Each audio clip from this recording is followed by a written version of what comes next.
world's only truly scaly mammal, the pangolin is under threat. Growing demand for its meat and scales in Southeast Asia has made the pangolin a prime target of the illegal wildlife trade. The cardamom mountains that it calls home are also at risk from logging and other forms of deforestation. I'm Nidhi Dutt in Cambodia, finding out why this small mammal has become the secret ambassador of one of Southeast Asia's last remaining pockets of wilderness.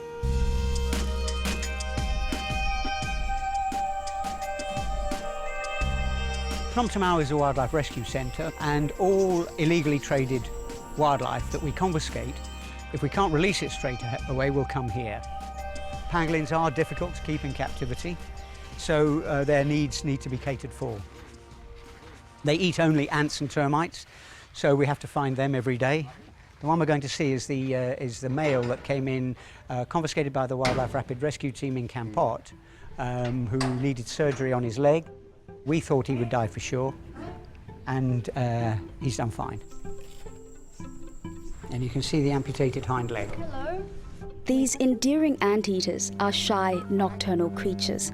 They rely on their claws being as sharp as possible, so walk on their knuckles to protect them.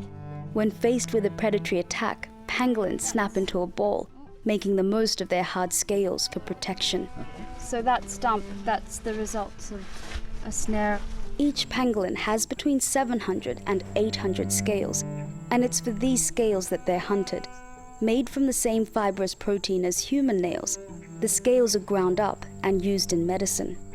Due to rampant poaching and loss of habitat, the Sunda pangolin is now on the endangered species list. If we have to care for them forever, we'll care for them forever in captivity. But if we can release them again, we'd like to.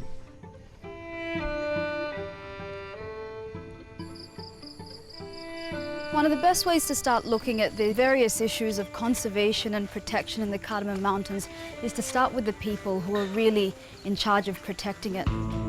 Peng Li? Yeah, hello. Yeah, nice to meet you. Good to meet you. Thank you. You're law enforcement, is that correct, in the Cardamom Mountains? Yeah, all right, cool. Are these your takings? Yeah, what we confiscated. All right. We got a lot of chainsaw, from illegal logging. This gun is local made. Pieces of wood bolted together and some metal. Here. This is just a nail. A nail, and beside that we have AK-47. Okay, that's we found higher powered. Yeah, power. Can kill the people. That is the pile of pangolin snare over there. More than 10,000. What have you done to get this? Our ranger, CCPR ranger, went to patrol and found it and get it. Twice a month, Peng Li heads up a team of rangers to patrol the forest, protecting its animals and habitat. This is our range station, and TOBY. Conservation specialist TOBY EASTOE is fine-tuning forest patrols across Cambodia. What's going on? We're getting ready for patrol. All right. And I hear that you're coming along with us today. I would like to. That's great. Do I get a job? Yeah, we've got a GPS here, so it shows the village areas and the forest areas. Right. And also make sure the rangers don't get lost. All right, I'll be the target today then. But it's also got the zones on it, so it's got the village zone and the forest zone. So if we're in the forest, then they can do the law enforcement. In the village, they can't.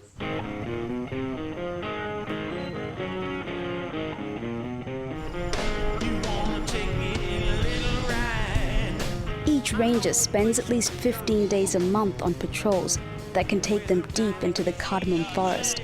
These heavy-duty rangers, including some military police, are armed with the full force of the law, and they mean business.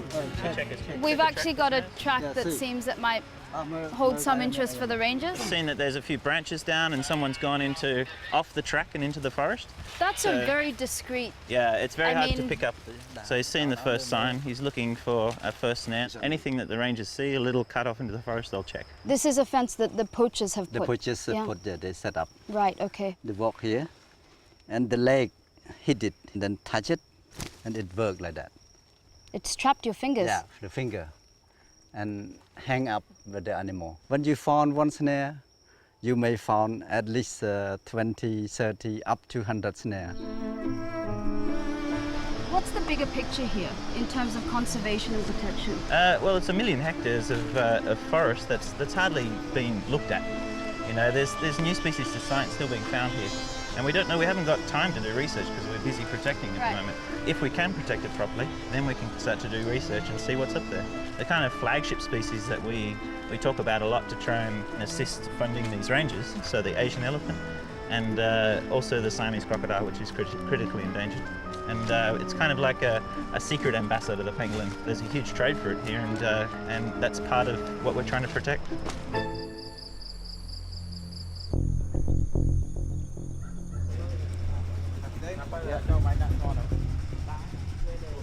This is one of the main roads, so they're going to set up the ambush on the road down there closer to the forest. They would normally come out of the forest and they would take the timber or the pangolins or anything else they poached down this road and out towards the main roads and then into Phnom Penh. Right, well, off on my first ambush, it's almost a bit of a scary word to use actually, ambush. But, see ya.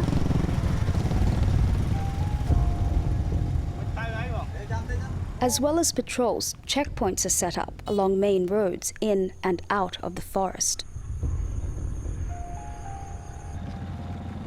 So we've just had pretty much the first bike that we've seen turn up.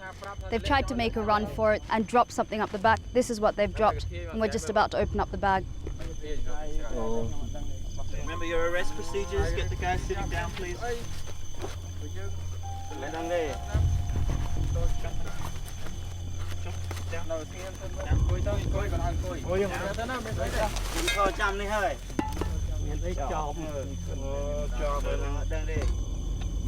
What have we got, Pangolin?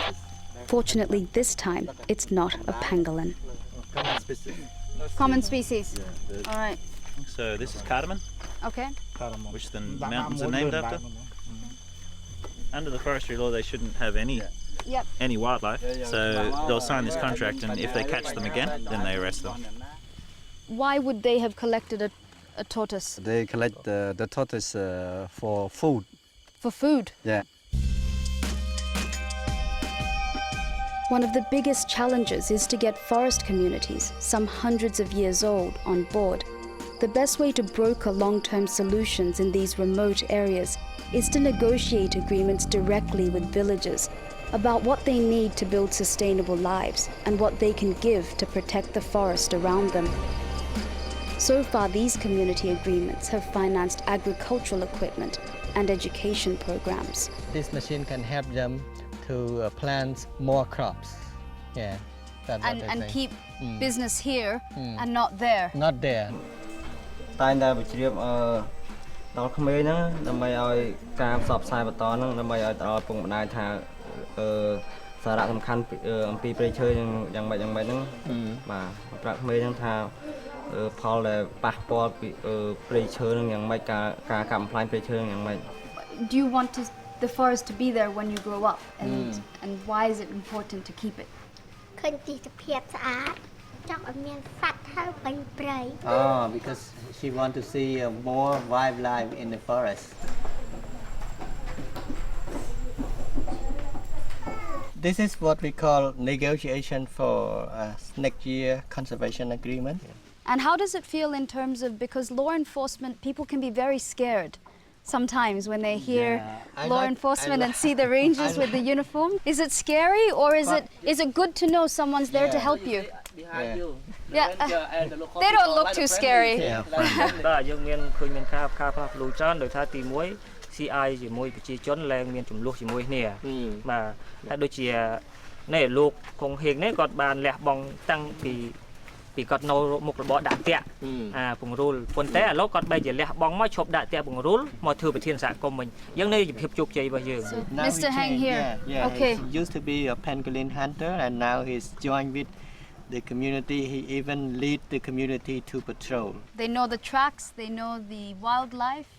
Yeah, like the back of the hand. Yeah. Like they the know, back of the yeah. hand. Okay. And it's people like Mr Heng who are now the forest's first line of defense. កាលពីដើមហ្នឹងរោជួនកាលចាប់ពីខែ5 Yeah. ណាយើងត្រូវរោ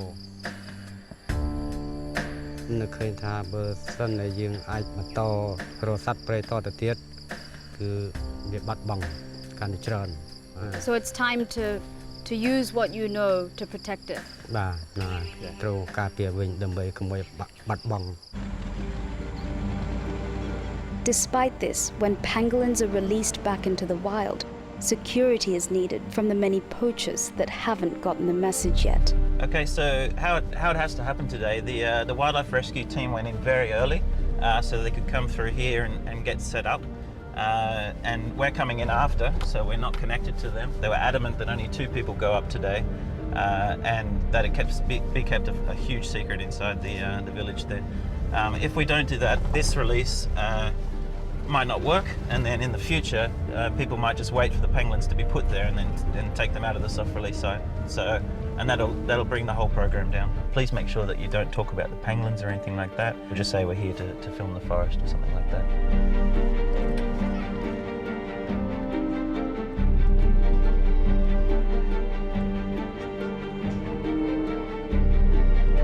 Hello, yeah, I'm Toby.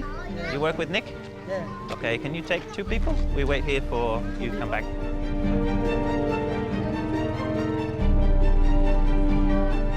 We travelled hours deep into the forest to a site where pangolins rescued from the illegal trade acclimatized to their new habitat before being set free.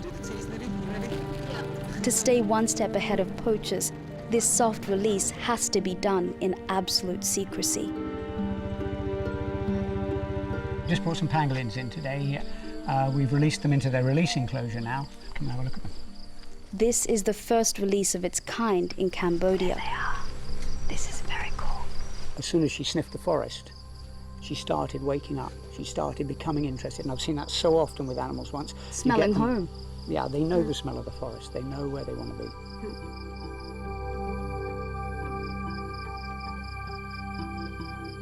We'll keep them here for 3 or 4 months till we're sure they're really settled and they know this is their home, and then we'll just open a door. We want 2 things. We want them to survive when we release them, and we also want to know what they get up to when they go. So we'll tag them so we can track them and see where they get to. These 2 pangolin are brand new to this enclosure, but eventually you want to turn up one day and not see them here, right? I guess most parents want their children ultimately to leave home.